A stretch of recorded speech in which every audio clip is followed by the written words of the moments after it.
참 좋은 금요일 저녁입니다. 광고가 몇 가지 있는데요. 내일 오전 11시 30분이죠. 우리 연합 전도 모임이 이 자리 본당에서 함께 모여져서 이후로 전도하러 나가도록 하겠습니다. 이 일을 위하여서 함께 동참해 주시고 또 부득불 참여하지 못할 때에는 기도해 주시길 바랍니다. 누구나 함께 하실 수 있사오니 11시 30분 이 자리에서 모이도록 하겠습니다. 또 한 가지 광고가 있습니다. 안내해 드린 바와 같이 골든 썸머가 7월 한 달 동안 이제 에베소서 말씀으로 25일간 새벽 예배가 진행이 되어집니다. 촘촘하게 꾸려서 진행이 되어질 텐데요. 골든 썸머 말씀 기도를 위해 기도해 주시길 바라고요. 8월에는 15편의 요한일서 메시지와 함께 썸머 위드 지저스가 진행되어집니다. 그래서 말씀 기도로 함께 기도가 살아나고 그 기도를 바탕으로 예수님과 동행하는 일기를 적으며 예수님과 동행하는 삶이 이루어지는 컨셉이 7월과 8월 우리 교회의 여름 사역인 겁니다. 이 일을 위하여 함께 기도해 주시고 또 동참하셔서 큰 은혜를 누리시길 바랍니다. 밴드가 이제 다음 주 주일부터 진행이 되어질 텐데요. 오늘 카카오톡 채팅방에 거룩한 두려움이라는 책을 올려드렸습니다. 그 책을 인터넷으로나 혹은 서점에서 함께 구매하셔서 함께 하시면 되겠는데 희소식이 있어요. 7월 7일 날 첫 오리엔테이션은 쉬어가는 오리엔테이션입니다. 그래서 이제 30분만 미팅을 가지고 또 교재 소개를 할 텐데요. 너무 부담 없이 오셔도 되겠습니다. 그 다음 주부터 조금은 넉넉하게 이렇게 진행하도록 하겠습니다. 오늘 말씀 어린아이 같은 믿음, 장성한 믿음이라는 말씀 제목으로 함께 나눌 텐데요. 제가 주일학교 다닐 때 일입니다. 주일학교 예배가 이렇게 맞춰지면 왜 분반 공부로 옮겨지잖아요. 그렇게 분반 공부로 옮겨지면은 아이들이 엄청 개구지죠. 그리고 이제 학교에서 떠들질 못하니까 교회에서 분반 공부 시간에 막 떠들고 뛰어다니고 그 요동이 납니다. 그 중에 주역 중에 하나가 또 저였을 테지만 그렇게 모여서 이제 있는데 어김없이 선생님이 기도를 해요. 그러면 기도가 끝나면 그 중에 개구진의 하나가 꼭 이럽니다. 선생님 제 기도할 때 눈 떴어요. 제 기도할 때 눈 떴어요. 꼭 이렇게 일러요. 그러면 선생님이 꼭 이렇게 얘기하시죠. 너는 그 애가 눈 뜬 걸 어떻게 알았니? 이렇게 물어보세요. 자기도 눈을 뜨고 있으면서 남의 아이들을 막 이르고 막 그랬던 것입니다. 정말 어린 아이들이니까 하는 일입니다. 방금 전 예배까지만 해도 함께 사랑해야 된다. 원수를 사랑하고 용서해야 된다. 주님 안에서 우리가 함께 잘 괴롭히지 말고 잘 지내야 한다. 이렇게 말씀을 들었거든요. 근데 예배 끝나기 이제 5분도 지나지 않아서 서로 막 괴롭히고 놀리고 이런 일들이 일어나는 겁니다. 어린 아이들이니까. 그런데 돌아보아야 합니다. 우리도 이러한 어린 아이들처럼 예배 따로 삶 따로 살고 있지는 아니한가. 말씀 따로 내 삶 따로 살고 있지는 아니한가 하는 겁니다. 신앙생활을 하면서도 여전하게 성장과 성숙이 없이 신앙생활을 하는 경우들이 있습니다. 그로 말미암아 교회 안에서나 또한 가정 안에서나 일터에서나 그 어디에서나 하늘나라를 누리지 못하고 평안을 누리지 못하고 사는 경우가 너무나 많죠. 편안을 말하는 게 아닙니다. 주님이 허락하신 평안을 말씀드리는 거예요. 이에 대하여 우리가 꼭 점검해야 할 것이 있습니다. 나의 믿음과 나의 영적 상태가 정말 성장하고 성숙하였는가 하는 거예요. 본문의 히브리서 기자는 5장 10절까지 이 대제사장으로 오신 예수님에 대하여서 설명하다가 잠깐 멈칫합니다. 그러면서 상당하게 당황스러운 말씀을 하지요. 그 말씀이 11절이에요. 멜기세덱에 관하여서는 할 말이 많이 있지만 여러분의 귀가 둔해진 까닭에 설명하기 어렵습니다. 히브리서 기자가 이 땅의 대제사장으로 오신 예수님을 설명하기 위해서는 반드시 유대인이자 그리스도인들이 잘 알고 있는 멜기세덱이라는 개념을 끌어와서 이것으로 말씀을 풀며 설명을 해줘야 합니다. 그런데 못하겠다는 거예요. 듣는 성도들이 귀가 둔해져서 히브리서 기자가 이걸 설명하기가 주저된다라는 이야기입니다. 정말 난감할 이야기를 하고 있는 거죠. 히브리서 기자는 지난 5장 10절까지 대제사장으로 오신 예수님에 대하여 설명하였어요. 그러면서 아론의 계보가 아니라 우리 예수님은 멜기세덱의 계보를 따라 오셨다라 그랬습니다. 아론의 계보를 따라서 대제사장이 된 이들은 그들 또한 죄인이고 그들 또한 부족함이 많았으므로 말미암아 그들도 주님으로부터 속죄의 은혜를 받아야만 누군가를 속죄로 인도하는 제사를 인도해낼 수 있었습니다. 은혜가 필요했던 거예요. 그런데 우리 예수님은 완전한 하나님이시자 우리 예수님께서 스스로 겸비하시어 이 땅에 내려오신 만왕의 왕이시자 동시에 대제사장님으로 인하여 예수님께는 용서받을 죄도 없으셨고 속죄함 받을 은혜도 필요가 없으셨습니다. 완전한 하나님이시니까요. 이 개념을 설명하기 위하여서 멜기세덱이라는 그 사람을, 그 인물을 설명해야 했던 겁니다. 창세기 14장에 보면 아브라함이 롯을 구할 때 전쟁을 승리하고 돌아오는데 그 앞에 멜기세덱이 서 있었습니다. 멜기세덱은 제사장 제도가 생기기 훨씬 이전에 제사장이라고 칭함받았거니와 만왕의 왕이라, 완전한 샬롬의 왕이라 칭함받았던 굉장히 특별한 존재입니다. 아마 성경 전체에서 그만큼 놀라운 인물도 없을 거예요.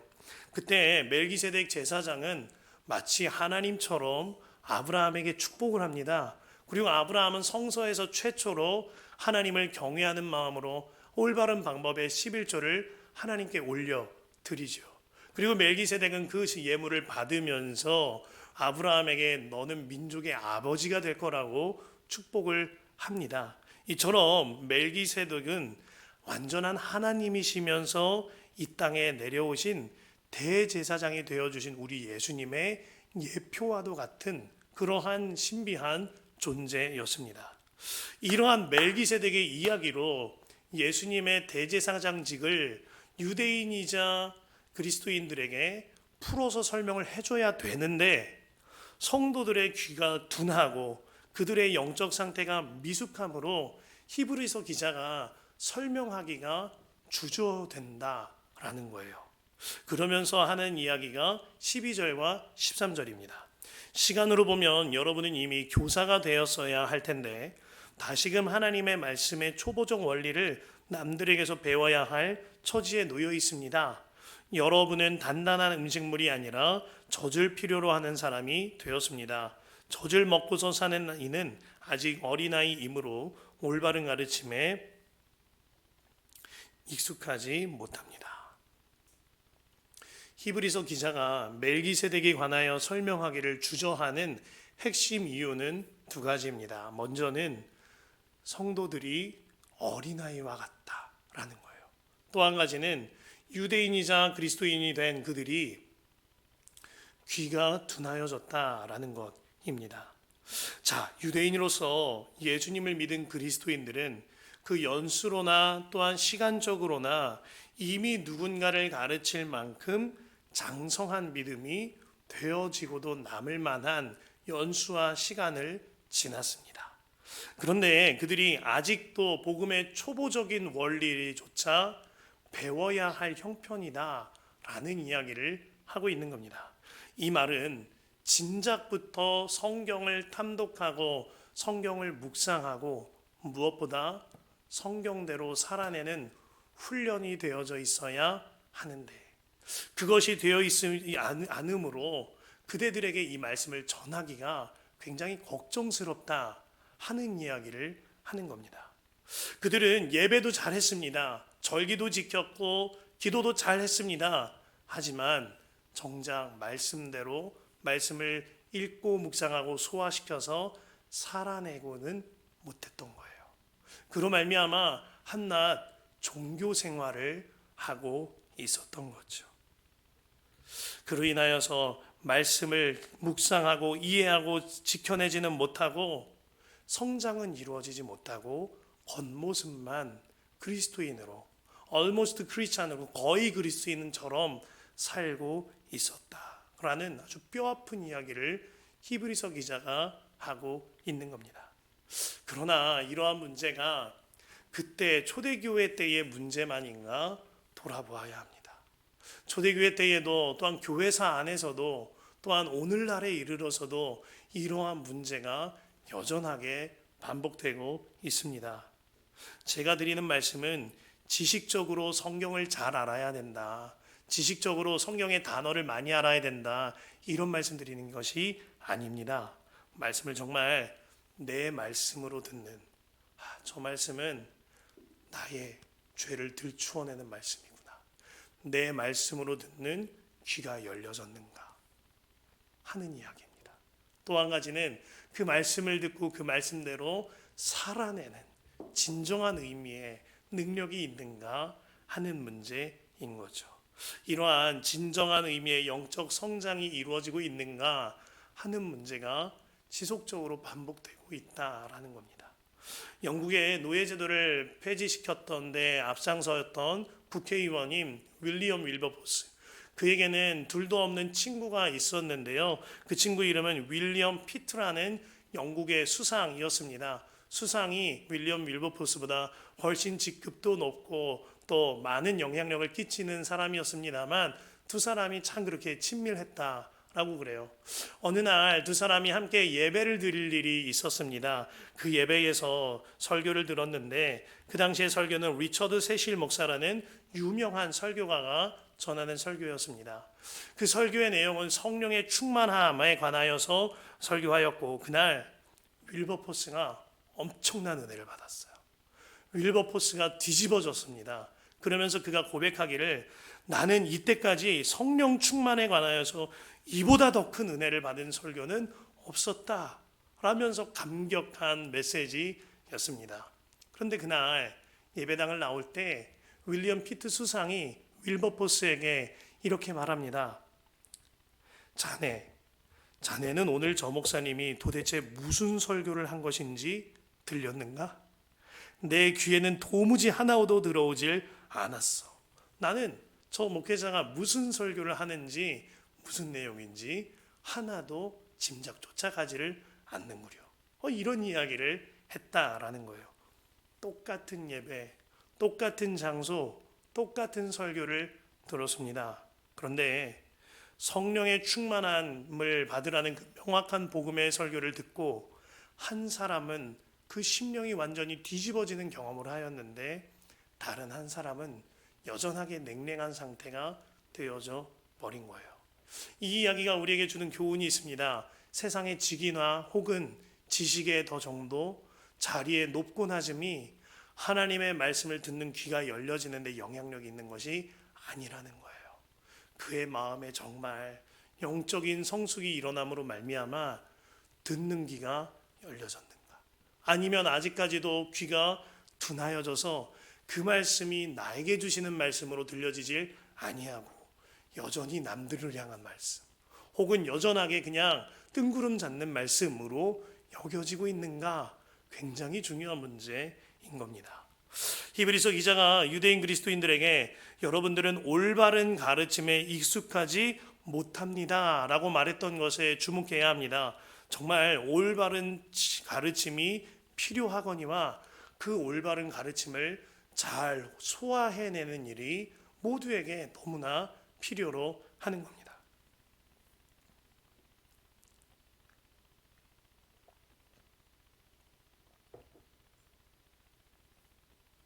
제가 지난 화요일 저녁에 우리 교회가 온라인 교회가 있는 교회입니다.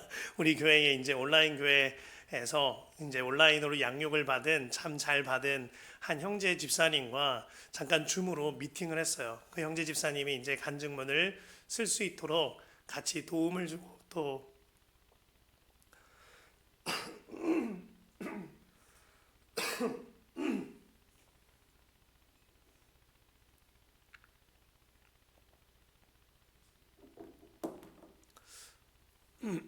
같이 이렇게 나눔을 갖는 그러한 시간을 가졌는데 그가 고백하기를 양육 과정이 너무너무 좋았다는 거예요. 그러면서 하는 소리가 내가 왜 이러지 싶을 정도로 매주마다가 그 양육 과정이 기다려지더랍니다. 그러면서 그가 하는 이야기가 양육을 받으면서 주님을 향한 어떠한 마음이 다시 생겨나더래요. 이전에는 그 아내와 또한 자녀를 위해서 교회를 가야지 하다가 차일피일 미뤄두고 있었는데 그 삶 가운데에 놀라운 변화 한 가지가 일어났는데 양육 이전에는 예배가 회복되질 않았거든요. 예배를 드리러 갈 생각이 들질 않았습니다. 그런데 양육을 받으면서 그가 예배를 드려야겠다 하는 마음이 들어서 지금까지도 매주마다 주일날 오프라인 교회에서 자녀도 예배드리고 본인도 아내와 함께 예배드리는데 그 시간이 본인에게 영혼이 회복되는 시간이 되어져서 너무나 감사하노라고 이런 이야기를 하는 거예요. 그러면서 조만간 우리 교회에서도 한번 와서 같이 간증을 나누겠노라고 이런 이야기를 나눴습니다. 그에게 어떻게 이러한 영적인 회복이 일어날 수 있었을까요? 그가 올바른 가르침을 받았기 때문입니다. 또 한 가지 그가 그의 안에서 그 올바른 가르침이 익숙해진 역사가 일어난 거예요. 그로 인하여 그 영혼이 사는 일이 벌어진 거죠. 우리 교회가 함께하고 있는 이 새가족 양육 그리고 제자 훈련 아울러서 예수님과 동행하는 일기와 그 훈련들이 이와 같은 겁니다. 올바른 가르침을 받으며 그 올바른 가르침이 익숙해짐으로 말미암아 복음대로 살아내는 기쁨을 누리고자 하는 거예요. 마침내는 나도 누군가에게 올바른 가르침으로 섬길 수 있는 그 자리로 인도함 받기를 원하는 목회적인 방향과 과정들인 것이죠. 그 가운데 정말 중요한 것이 있습니다. 이 올바른 가르침을 줄 수 있는 수준이 되어야 한다라는 이야기는 그저 말로만 가르치는 것을 말하는 것이 아니라는 거예요. 그 삶으로 얼마나 본이 되어지고 있느냐, 이것이 너무나 중요한 문제라는 겁니다. 예수님께서는 제자들에게 그리고 우리에게 삶으로 가르침을 주셨지요. 사랑하시되 끝까지 사랑하신 예수님께서는 제자들의 발을 씻기시면서 이같이 말씀하셨습니다. 요한복음 13장 15절에 내가 너희에게 행한 것 같이 너희도 행하게 하려 하여 본을 보였노라. 사도 바울이 또 이와 같이 말했습니다. 고린도전서 11장 1절에 내가 그리스도를 본받는 자가 된 것 같이 너희는 나를 본받는 자가 되어라. 야, 진짜 담대하지 않습니까? 고린도전서 4장 16절에 그러므로 내가 너희에게 권하노니 너희는 나를 본받는 자가 되어라. 빌립보서 3장 17절에 형제들아 너희는 함께 나를 본받으라. 사도 바울이 교만해서 이와 같이 말하는 게 아닙니다. 사도 바울은 주님으로부터 받은 은혜를 누구보다 철석같이 믿었어요. 죽을 수밖에 없는 죄인이었던 본인, 죄인 중에 괴수와 같은 나, 비방자요 폭행자였던 나를 주께서 죽기까지 사랑하셔서 십자가 지셨습니다. 그 주님이 지금도 나와 동행하세요. 그 은혜가 믿어지니까 주님과 동행하는 삶의 그 기쁨을 누리면서 그 기쁨을 함께 누리시자 이렇게 권면하고 있는 거죠. 이 이야기가 사도 바울만의 이야기가 아닙니다. 바로 나의 이야기예요. 사실은 내가 죽을 수밖에 없는 죄인이었는데 주님이 그런 죄인을 나를 죽기까지 사랑하셔서 십자가 지셨어요. 그 주님이 지금도 내 안에 들어와 사십니다. 이 완전한 복음, 이 주 예수님과 동행하는 나 죽고 예수로 사는 이 복음이 믿어지면 나 또한 주님과 동행하는 삶을 살며 누군가에게 그 삶을 함께 나누고 전하는 사람이 되어지는 겁니다. 그로 인하여 내가 살아나고 그도 살아나고 공동체가 살아나는 역사가 일어나는 거죠. 그러나 문제는 수많은 이들이 올바른 가르침을 제대로 받지 못하고 그리고 행하지도 못하면서 사는 문제가 많다는 거예요. 그로 인해서 이 올바른 가르침을 소화해내지 못하는 심각한 문제가 한국교회 안에 너무 많이 퍼져 있다라는 겁니다. 어느 목사님이 나는 죽고 예수로 사는 복음 처음으로 그 메시지를 듣고 그 마음이 완전히 뒤집어졌어요. 그로 말미암아 이거를 전하지 않고는 견딜 수가 없는 겁니다. 그렇게 매일마다 그 복음에 대하여 전하였습니다. 그런데 어느 날 그 교회를 떠나게 되었어요. 성도들이 너무 어려운 겁니다. 찾아와서 이런 이야기를 하더랍니다. 아니, 일주일 동안 고생해서 교회에 왔으면 살려주는 얘기를 해야지. 우리 마음을 좀 살려내야지. 왜 맨날 죽어라 하느냐. 계시지 말아달라. 그러고 교회를 옮겨야 됐다 했습니다. 어느 이제 노년에 들어선 은퇴를 얼마 앞두지 않은 한 목사님의 이야기입니다. 중형교회를 일구었고 이제 은퇴하고 안락하게 노후를 지낼 수 있었습니다. 그런데 그가 그 시점에 예수님과 동행하는 삶에 대한 메시지를 듣고 그의 마음이 완전히 달라진 거예요. 나 이제 진짜 예수님과 동행하는 삶을 살 거야. 그리고 나 이 메시지를 꼭 성도들에게, 많은 사람들에게 전해줄 거야. 그날부터 그가 예수님과 동행하는 삶에 대하여 전합니다. 나는 죽었고 예수로 사십시오. 그로 말미암아 주와 동행하며 하나님의 누리는 나라를 사십시오. 이 메시지를 매일마다 전합니다. 어느 날 성도들이 찾아왔어요. 그런 독특한 메시지 그만하시라. 다시 이전처럼 긍정적인 말들, 그리고 우리 함께 더불어서 마음이 좋아지는, 위로받는 그런 이야기들을 좀 해주시라.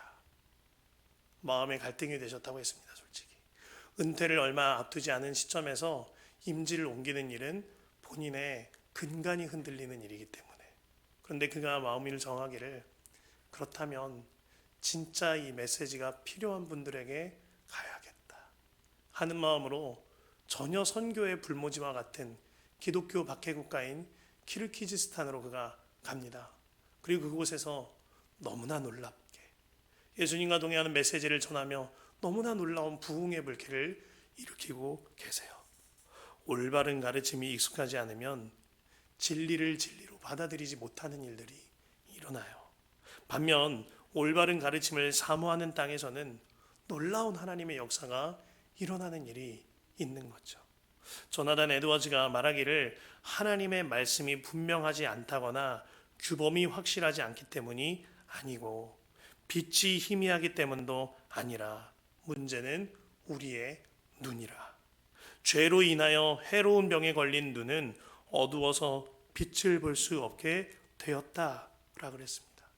한국 교회 안에 이러한 문제가 너무나도 많은 거예요. 내 해결되지 않은 죄를 가지고 살면서도 말씀을 내게 주시는 말씀으로 듣지 못하는 귀가 둔한 상태로 말미암아 이 주님을 바라보는 눈이 열려지지 못하고 주의 음성을 듣는 귀가 열려지지 못하는 일들이 있는 겁니다. 매일 새벽 기도가 제가 맞춰지면 이제 팻말을 메고요 이렇게 돕니다. 저기 태평역에서부터 여기 이제 이마트까지 한 바퀴 쭉 돌죠. 그렇게 돌다 보면은 되게 재미난 일들이 가끔 있어요. 한 번은 어떤 여성분께서 저한테 너무 반갑게 찾아오시는 거예요. 어머, 너무 은혜로우시다 하시면서 오시는 거예요. 그러면서 갑자기 제 귀에 대대고, 그거 알아요? 우리 지금 몸속에 베리칩이 666 칩이 담겨져 있어요. 막 이런 얘기를 하시는 거예요. 그러면서 악한 세대가 왔으니까 정신 똑똑히 차려야 돼요. 젊은 양반 정신 차리셔야 돼요. 우리 몸속에 칩이 있다고요. 막 이런 말씀을 하시는 거예요. 올바른 가르침이 익숙해진 시대가 되어져야 하는 거죠. 한 번에 제가 이렇게 팻말을 메고 신호등을 기다리고 있는데 저기서 남성 두 분이 투닥투닥 거리시는 겁니다. 그러면서 옆에서 막 그러시는 거예요. 당신 저거 알아? 저 얘기 아냐고? 나도 알지 그럼. 하나님이 이 세상을 사랑하사, 이러면서 팻말에 써있는 말씀을 읽으시는 겁니다. 하나님이 이 세상을 사랑하사 독생자를 주셨으니 나도 저거 알아? 막 이러면서 말씀을 하시는 거예요. 그러니까 옆에 계시던 분이, 왜 그 뒤에 건 안 읽어? 요한복음 그 뒤에 있는 건 왜 안 읽냐고? 못 읽는가 보지? 이러시는 거예요. 써 있잖아요. 요한복음 3장 16절이라고. 그걸 이제 줄여서 써놨죠. 그러니까 옆에 있는 분이 좀 멋져 보셨나 봐. 말씀하시는 거예요. 나도 알아 이 양반아. 요한복음 3대 16 나도 안다고. 이해가 가십니까? 3장 16절인데 3대 16점으로 보여진 거예요. 한 번은 이제 신호등 기다리고 있는데 저쪽에서 어떤 분이 너무너무 반갑게 인사하시는 거 있죠. 오른손을 높이 들고 할렐루야, 하나님 살아계십니다, 할렐루야 하시면서 제 쪽으로 막 건너오시는 거예요, 횡단보도를. 그리고 이제 위에를 봤는데 빨간불이었어요. 진짜 제 얼굴이 얼마나 뻘개지든지. 오늘 새벽에 있었던 일이거든요. 이렇게 도는데 한 분께서 오른손을 높이 들고, 이야 멋진 일 하십니다, 하나님 너무 멋져요, 예수님 화이팅 하고 가시면서 오른손을 높이 드셨는데 뭔가 연기가 피어오르는 거예요. 오른손에 담배를 꽂으신 상태로 예수님 멋져요 화이팅. 아유, 얼마나 제가 창피하든지. 이러한 일들을 이렇게 지나가면서요, 저를 돌아보게 되는 거예요. 저도 입술로는 주님을 전한다고 말하고, 팻말 메고 주님을 전한다고는 말하면서, 나도 내 삶에 저러한 행인들 마주하신 분들처럼 입술과 삶이 일치되지 않은 면은 없는가? 이로 인해서 내가 창피한 건 문제도 아니고 하나님이 나로 인하여서 창피당하실까봐 너무나도 두렵고 떨리는 마음이 드는 겁니다. 그래서 얼마나 기도가 되어지던지. 여러분께 질문드립니다. 여러분들은 어떠하십니까? 정말 말씀대로 살아내며 올바른 가르침으로 인도함 받는 삶을 살고 계십니까? 혹은 나의 입술로는 옳은 얘기를 하고 나의 입술로는 바른 말을 하지만 내 삶은 너무나도 간극 많은 삶으로 살아가고 있지는 않은지요? 이러한 삶의 형편이라면, 삶은 말씀대로 살아내지 못하면서도 내 입술은 주를 말하고 있다면 이것은 성숙한 삶이 아닙니다. 미숙한 어린아이 같은 영적 상태인 거죠. 제가 섬기던 교회 원로 목사님께서 이런 영적 성숙을 이야기하실 때 항상 한 가지 유머러스한 비유로 말씀하신 일이 있어요. 이제 예배 마치고 우리가 식사하지 않습니까? 식사하러 가면 이제 40, 50대 된 성인이 가방에서 배고프다고 이제 먹을 걸 꺼낸다는 거예요. 배고프네. 가방에서 먹을 거구나. 근데 꺼냈는데 젖병이라는 거죠. 그러고 나서 이제 젖병을 물고 있다면 정말 끔찍한 일이다. 이런 비유를 자주 하셨어요. 많은 이들이 내 삶을 교정시키는 말씀, 내 심령을 찔러 쪼개기까지 하는 검과 같은 말씀, 부담스러워요. 그래서 싫어합니다. 그리고 그 찔림이 오면 눈물하고 눈물 흘리고 돌이키기보다는 피하거나 떠납니다. 오히려 나를 인정해주는 말, 나를 칭찬해주는 말, 내가 기분 좋아질 말, 그것만 좋아하면서 삽니다. 이것은 아직까지 어린아이의 신앙인 것이죠. 오늘 히브리서 기자는 영적으로 어린아이와 같은 성도들을 향하여서 말씀을 소화시키는 것에 비유하였습니다. 말씀은요, 영양분과 같아요. 그래서 먹고 묵상하여 곱씹으며 삼켜서 소화하여 배출해내야 합니다. 소화의 과정과 똑같은 거예요.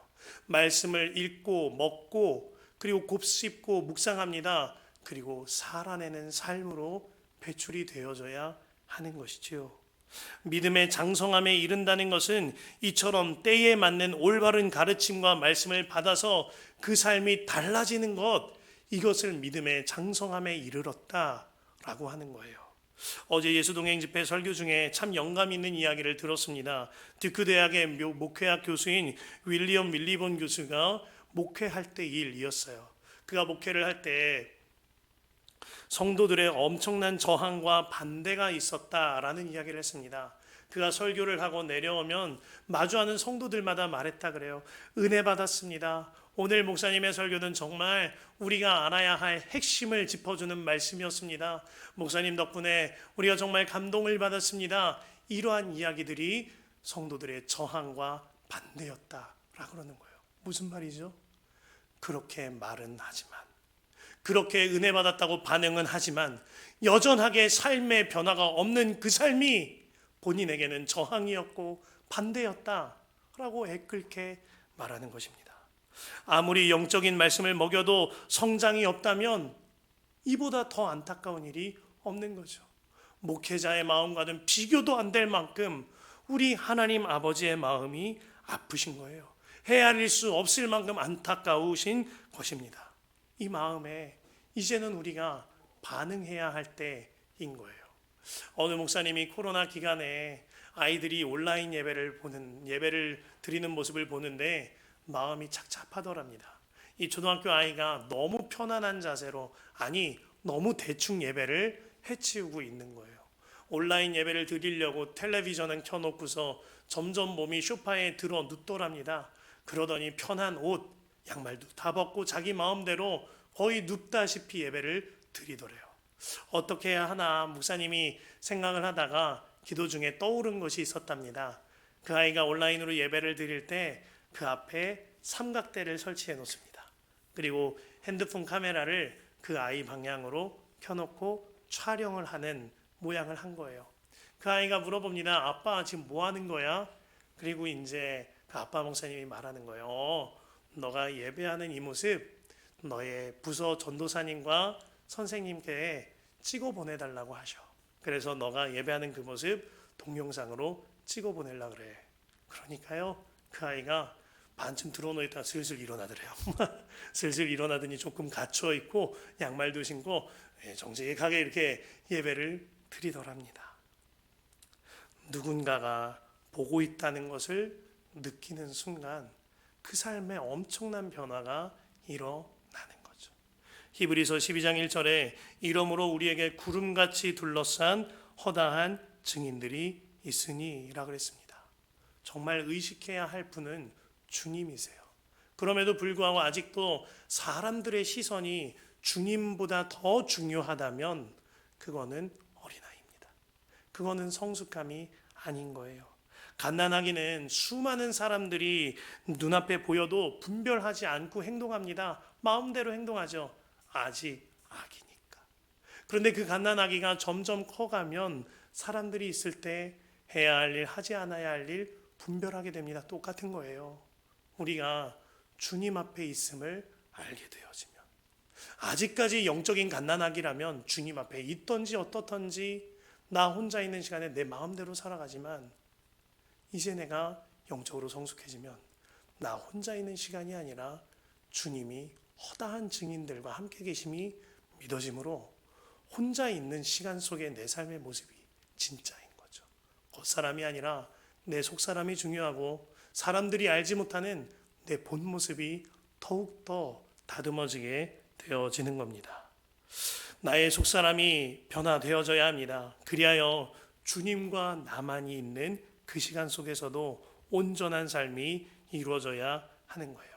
히브리서 기자가 이와 같이 어린 영적 상태가 있는 사람들이 있는 반면 장성한 성도가 있다라 그랬습니다. 14절 말씀에 그러나 단단한 음식물을 장성한 사람들의 것입니다. 그들은 경험으로 선과 악을 분별하는 세련된 지각을 가지고 있는 사람들입니다. 주님을 바라보는 눈이 열려져서 주님의 말씀이 내게 주시는 말씀으로 그 귀가 둔하지 않고 열려져서 주님의 말씀 앞에서 나의 죄가 고백되어져 본 사람, 그로 말미암아 나는 죽고 예수로 사는 복음으로 반응되어진 사람, 마침내 주님과 동행하는 삶을 살게 되어진 그 사람, 이제는 주님을 바라보며 죄짓지 못하는 경험을 하게 된다는 거예요. 그리고 그 경험으로 말미암아 선악을 분별하는 세련된 지각을 가지고 한마디로 죄짓지 못하는 삶을 살게 되어진다라는 말씀인 겁니다. 이게 믿음으로 장성한 사람인 거죠. 세련된 지각을 가진 사람은 뭐 많이 꾸미는 사람 혹은 치장을 많이 한 사람, 예배 때 멋진 모습으로 오는 사람, 그런 사람이 아닙니다. 내 삶이 달라진 사람이에요.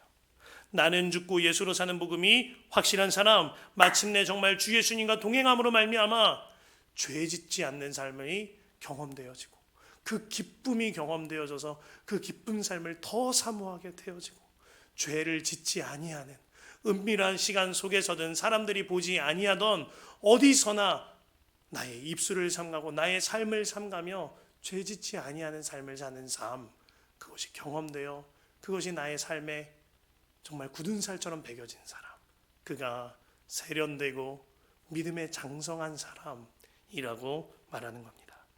출애굽기의 모세, 죽을 수밖에 없는 죄인이었어요. 민족을 좋아한다, 민족을 아낀다라는 마음 아래에 사람을 살인했던 도망자였습니다. 그랬던 그가 주님을 만남으로 말미암아 그 삶이 완전히 달라지죠. 주님과 동행함으로 더 이상 죄짓지 못하는 삶을 살게 되어집니다. 그를 향하여 성경은 그의 온유함이 온 지면에 승하였더라 라고 하고 있어요. 그가 정말 주와 동행하는 경험을 가지고 선악을 분별하는 세련된 사람, 장성한 사람이 되어진 거죠. 사도 바울은 자신의 고백대로 비방자요 폭행자였습니다. 그랬던 그가 주님을 만나면서 나는 죽고 예수로 사는 삶으로 인도함 받아요. 주님과 동행하며 살아갑니다. 그로 인하여 더 이상 죄짓지 못하게 되어졌어요. 그가 정말 주와 동행하는 경험을 가지고 선악을 분별하는 세련된 사람, 믿음의 장성함에 이른 그 사람이 되어진 겁니다. 베드로, 요한, 야고보 모든 사도들이 그와 같이 살았죠. 이 삶이 그들에게도 이루어졌다면 우리에게도 이루어질 수 있는 겁니다. 중국 내지 선교의 문을 열었던 허드스 테일러 선교사님, 그도 선교 사역을 하다가 쓰러지고 무너지고 완전히 그 삶이 와르르 무너진 일이 있었습니다. 중국 선교사를 감당할 때 도무지 변화되지 않는 중국 사람들로 인하여 실망했어요. 또 동역자들에 대하여 그 마음에 불일 듯한 마음이 일어났습니다. 그로 인하여 그가 쓰러진 거예요. 그때 그의 친구였던 존 메카디 형제에게 편지 한 통을 받는데 그 편지에 이렇게 쓰여 있습니다. 나는 그리스도께서 모든 것이 되신다라는 책을 읽고 기쁜 감동을 받았습니다. 그 책에는 이런 문장이 있습니다. 주 예수님을 영접하는 것은 거룩함의 시작이요. 주 예수님을 간직하는 것은 거룩함의 진보요. 주 예수님을 항상 함께 하시는 주로 의지하는 것은 거룩함의 완성이다. 자기 안에 그리스도를 모시고 주님이 이루신 일을 기뻐하는 만큼 거룩함에 이른다.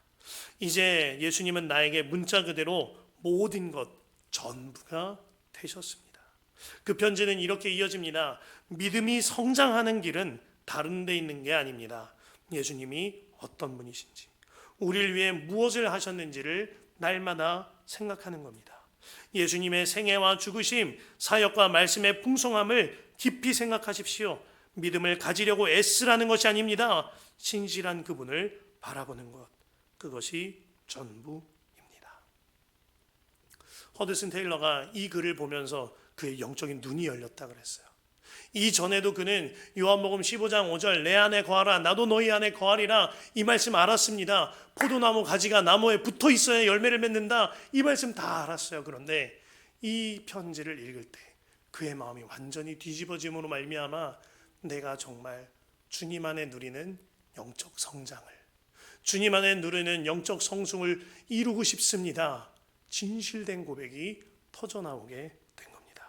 그리고 이제 정말 그 말씀이 믿어짐으로 주님 안에 거하는 영적인 성숙을 누리게 되어진 거죠.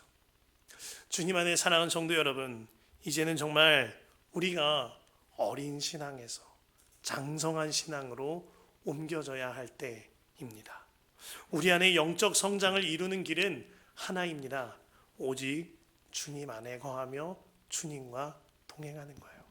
포도나무 가지가 포도나무에 연합해 있기만 하면 알아서 열매를 맺는 것과 같습니다. 다른 것 바라보지 마시길 바랍니다. 정말 주님만 바라보며 나의 속사람을 가꾸고 나의 모든 삶을 정결하게 하며 주와 동행하는 삶, 24시간 주님만 의식하는 그 삶이 저와 여러분들에게 완전히 이루어지게 되시기를 간절히 축복합니다. 우리 함께 찬양할 겁니다. 시선이라는 찬양 함께 할 텐데요. 이 시간 정말 내가 주님만 바라보기를 원합니다. 그로 말미암아 영적인 성장과 성숙이 이루어지길 원합니다. 정말 원하시는 분만 자리에서 일어나 찬양하십시다. 우리 함께 찬양할까요?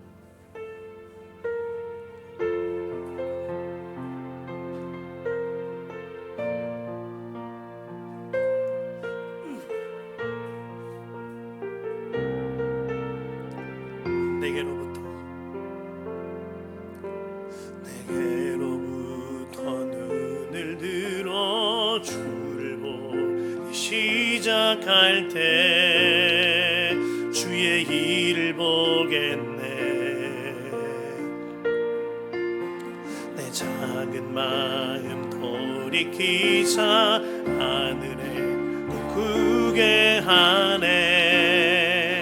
주님을 볼 때 모든 시선을 주님께 드리고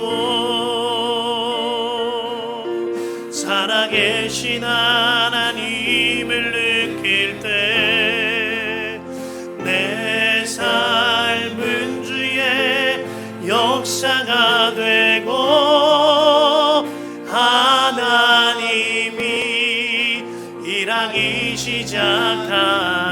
성령이 나를 변화시켜 모든 두려움 사라질 때 주의 일을 보겠네. 황폐한 땅 한가운데서 황폐한 땅 한가운데서 주님만을 알게 되리. 주님을 볼 때 모든 시선을 주님께 드리고 전능한 살아계신 하나님을 느낄 때 내 삶은 주의 역사가 되고 하나님이 일하기 시작한 모든 시선을 주님께 드리고 살아계신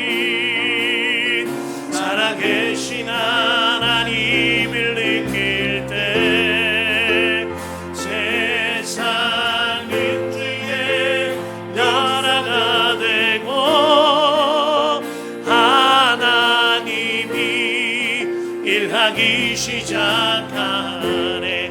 아멘. 이 시간 함께 기도하길 원합니다. 가장 먼저 기도할 텐데요. 하나님, 나의 영적인 귀가 열리고 영적인 눈이 열리는 역사가 있게 하여 주시옵소서.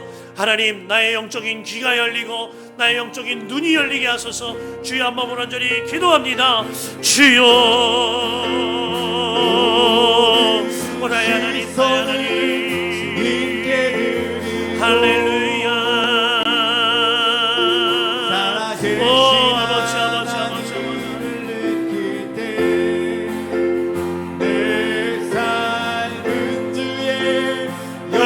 귀가 열려지게 하여 주시옵소서. 하나님의 말씀을 들을 때 내게 주시는 말씀으로 들려지는 역사가 있게 하여 주시옵소서. 하나님, 우리의 눈이 열려지게 하여 주시옵소서. 주의 십자가를 바라볼 때 내가 달린 십자가를 보는 눈이 열려지게 하여 주시옵소서. 나의 하나님, 하나님을 느낄 때 아버지 하나님, 아버지 하나님, 역사하소서, 인도하소서. 주여, 하나님, 하나님, 아버지. 일하기 시작한 이 시간 두 번째로 기도할 것입니다. 하나님, 올바른 가르침에 익숙해지는 심령이 오늘 말씀대로 되어지게 하여 주시옵소서. 그리하여 이제는 정말 장성한 믿음의 사람이 되어지기를 원합니다.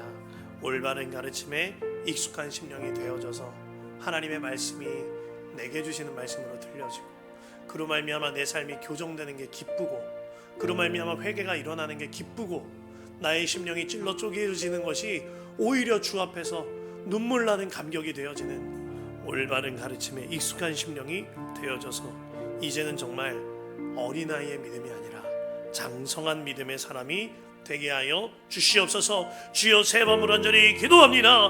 주여, 주여, 주여, 나의 하나님, 나의 하나님, 나의 하나님, 나의 하나님, 주께서 주시는 올바른 가르침에 익숙한 심령이 되어지게 하여 주시옵소서. 그리하여 이제는 정말 연약한 사람이 아니라, 어린 영혼이 아니라, 내 귀에 달콤한 소리만 좋아하는 그러한 어린 영혼이 아니라, 나에게 젖과 같은 그런 음식만 먹는 내가 아니라 장성한 믿음의 사람이 되어지게 하여 주시옵소서. 내 삶이 주님 앞에서 교정되어질 때 주님 감사합니다. 내 심령이 주의 말씀의 검으로 인하여서 찔러 쪼개어질 때에 주여, 주님이 하셨습니다.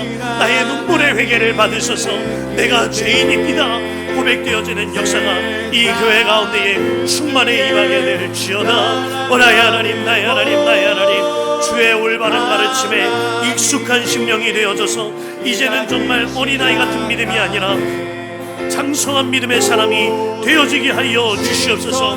나의 하나님, 나의 하나님, 아버지, 오 나의 하나님, 나의 하나님, 나의 하나님, 간단한 음식도 먹을 수 있는 우리의 심령이 되어지게 하여 주시옵소서.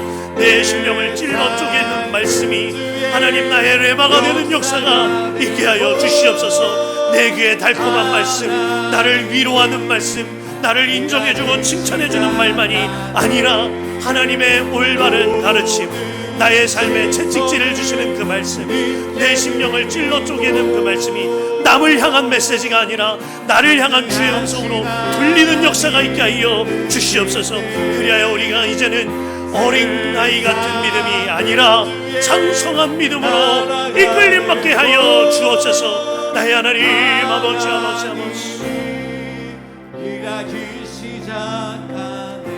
우리 이 시간 마지막으로 기도할 겁니다. 영적인 성숙이 일어나는 이 일에 공동체와 함께 연합하는 역사가 있게 하소서. 깨달아야 합니다. 공동체가 나를 위하여 수고하고 공동체가 나를 위하여 기도하는 것이지 내가 누군가를 위하여 어떠한 것을 할 수 있는 것이 없습니다. 사실 주님 앞에서 기도합시다.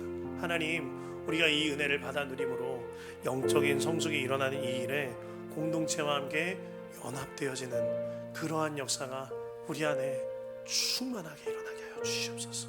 주님께서 마음 주시는 분 앞으로 나와 기도할 수도 있겠습니다. 하나님, 이 시간 기도할 때에 영적인 성숙이 일어나는 이 일에 공동체가 함께 연합하는 역사가 있게 하여 주시옵소서. 주여, 세 번으로 간절히 기도합니다. 주여, 주여, 주여, 나의 하나님, 나의 하나님, 나의 하나님, 오 아버지 하나님, 하나님, 하나님, 어린아이 같은 나의 심령이 성숙한 영혼이 되어질 수 있도록 공동체가 함께 주님의 마음으로 안아주고 품어주고 용납하며 반영하였음이 깨달아지는 역사가 있게 하여 주시옵소서.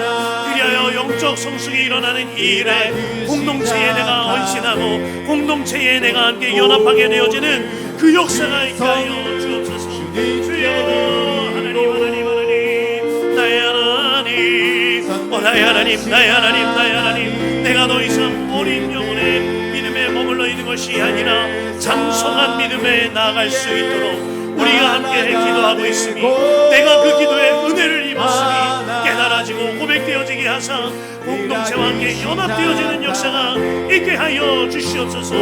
주여, 주여, 하나님, 오 나의 하나님, 나의 하나님, 나의 하나님, 역사소서, 인도하소서. 가정을 위하여 기도합니다. 교회를 위하여 기도합니다. 하나님, 내가 반영받은 사람임이 알아지게 하여 주옵소서. 내가 용납받고 허용받은 사람임이 믿어지게 하여 주옵소서. 그리하여 주 안에서 공동체와 함께 영적인 성숙이 일어나는 이 일에 주의 은혜를 누리는 역사가 있게 하여 주시옵소서. 아버지요, 하나님, 주여, 공동체를 통하여 나 같은 사람과도 한몸되어 주신 주 예수님의 은혜가 느껴지고 누려지게 하여 주시옵소서. 나 같은 죄인을 위하여 죽으시고 나 같은 죄인과도 한몸되어 주신 주님의 은혜가 공동체의 관용과 허용과 용납으로 누려지는 역사가 있게 하여 주시옵소서.